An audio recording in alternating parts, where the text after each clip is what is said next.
नमस्कार, FM news देख रहे हैं आप। आपके साथ मैं हूं आस्था श्रीवास्तव। रुक करते हैं अब खबरों का। जम्मू कश्मीर में आतंकियों ने एक बार फिर से अपने नापाक मंसूबों को अंजाम देने के लिए एक आम नागरिक की गोली मारकर हत्या कर दी। मामला घाटी के बांदीपोरा जिले के अबजस में स्थित सदुनारा इलाके का है, जहां पर आतंकवादियों ने एक गैर स्थानीय मजदूर की गोली मारकर हत्या कर दी। आतंकियों ने रात करीब 12:30 बजे मजदूर को काफी करीब से गोली मारी, जिसके बाद मजदूर को तुरंत अस्पताल में भर्ती कराया गया, जहां डॉक्टरों ने उसे मृत घोषित कर दिया। मृतक मजदूर की पहचान अमरेश पुत्र मोहम्मद जलील के रूप में हुई है, जो बिहार का रहने वाला है।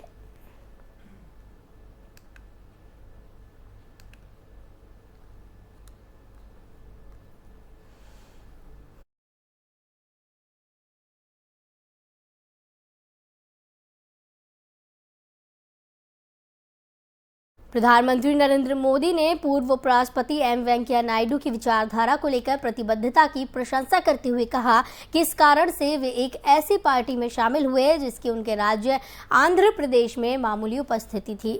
बुधवार को उपराष्ट्रपति पद से रिटायर हुए वेंकैया नायडू को लिखे पत्र में मोदी ने कहा कि उनकी ऊर्जा प्रभावित करने वाली है। पीएम मोदी ने वेंकैया की वाक्पटुता की सराहना करते हुए उनकी तुलना प्रसिद्ध गांधीवादी और स्वतंत्रता सेनानी विनोबा भावे से की है।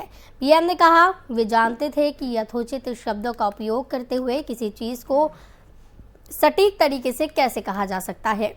जब मैं उनको सुनता था तो उनकी विद्वता को देखता था।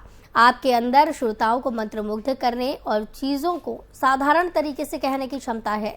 नायडू को लिखे पत्र में प्रधानमंत्री ने कहा, आपकी ऊर्जा सरकारी है, आपकी बुद्धि और ज्ञान में इसे देखा जा सकता है। आपकी एक पंक्ति वाली चुटीली टिप्पणियों की हर जगह प्रशंसा होती है। आपकी सबसे बड़ी शक्तियों में वाक्पटुता हमेशा से शामिल रही है। नायडू की विशेषताओं का उल्लेख करते हुए मोदी ने कहा कि नेल्लोर की छोटी गलियों से उपराष्ट्रपति बनने तक आपको यात्रा उत्कृष्ट और प्रेरणादायी रही है। जब भी कोई चुनौती अवरोध आया तो उसने आपकी काम करने के संकल्प को और मजबूती दी। आपके प्रयास की सफलता सभापति के रूप में आपके कार्यकाल के दौरान राज्यसभा की उत्पादकता में रिकॉर्ड वृद्धि में झलकती है।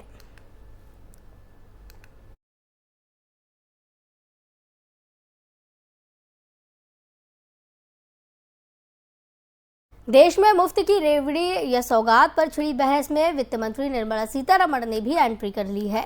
दिल्ली के मुख्यमंत्री अरविंद केजरीवाल पर पलटवार करते हुए निर्मला सीतारमण ने कहा कि वो लोगों को मुफ्त में सौगात दिए जाने की चर्चा को गलत मोड़ दे रही हैं। उन्होंने कहा कि आप नेता शिक्षा और स्वास्थ्य को इस मामले में शामिल कर लोगों के मन में डर पैदा करने की कोशिश कर रही हैं। वित्त मंत्री सीतारमण ने ये बात केजरीवाल के एक दिन पहले दिए गए बयान की बात कही। वित्त मंत्री ने कहा कि आज़ादी के बाद से चाहे किसी भी सरकार क्यों ना हो, इन दोनों चीजों पर खर्च को कभी भी मुफ्त नहीं कहा गया। इन्हें अब चर्चा में घसीटना पूरे मामले को गलत मोड़ देने जैसा है। उन्होंने कहा, दिल्ली के मुख्यमंत्री ने लोगों को मुफ्त में सौगात दिए जाने पर चर्चा को अनुचित मोड़ दिया है। स्वास्थ्य और शिक्षा पर खर्च को कभी भी मुफ्त में दी जाने वाली चीजें नहीं कहा जा सकता। सीतारमण ने कहा, आजादी के बाद से चाहे किसी की भी सरकार क्यों ना हो, शिक्षा और स्वास्थ्य पर खर्च को कभी भी मुफ्त नहीं कहा गया है। इन दोनों चीजों को मुफ्त की कैटेगरी में शामिल करके केजरीवाल गरीबों के मन में चिंता और डर की भावना लाने की कोशिश कर रही हैं।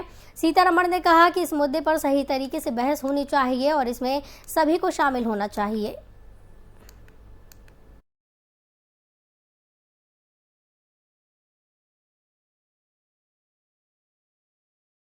सुप्रीम कोर्ट में रेवड़ी कल्चर यानी फ्री योजना पर रोक की मांग को लेकर सुनवाई चल रही है। इसी बीच आरएलडी चीफ जयंत चौधरी ने सीजेआई पर ही सवाल खड़े कर दिए। जयंत चौधरी ने ट्वीट कर पूछा है कि भारत के माननीय चीफ जस्टिस को कौन कौन सी फ्री बीज मिलती है। जयंत चौधरी ने इस मामले में एक के बाद एक कर कई ट्वीट किए। उन्होंने एक ट्वीट में पूछा, प्रधानमंत्री को बताना चाहिए कि क्या अग्निपथ भी रेवड़ी नहीं है। दरअसल सुप्रीम कोर्ट में फ्री बीज के खिलाफ याचिका दायर की गई है, यानी चुनाव से पहले मतदाताओं को लुभाने के लिए मुफ्त का वादा करने वाले राजनीतिक दलों पर प्रतिबंध लगाने की मांग की गई है। इस याचिका पर सुप्रीम कोर्ट में सुनवाई चल रही है। सुप्रीम कोर्ट ने गुरुवार को कहा था कि चुनाव के दौरान राजनीतिक दलों द्वारा उपहार का वादा और उसे बांटना एक गंभीर मुद्दा है। इससे अर्थव्यवस्था को नुकसान हो रहा है। इससे पहले पीएम मोदी भी रेवड़ा कल्चर को लेकर विपक्षी दलों पर निशाना साध चुकी हैं। अब इस मामले में जयंत चौधरी ने सवाल उठाए हैं। उन्होंने ट्वीट कर कहा, सुप्रीम कोर्ट में केंद्र ने सीजेआई को बताया कि चुनाव के दौरान किए गए ज्यादातर वादों को घोषणा पत्र का हिस्सा नहीं बनाया जाता। ये बीजेपी के लिए सही हो सकता है, लेकिन हमारे लिए नहीं।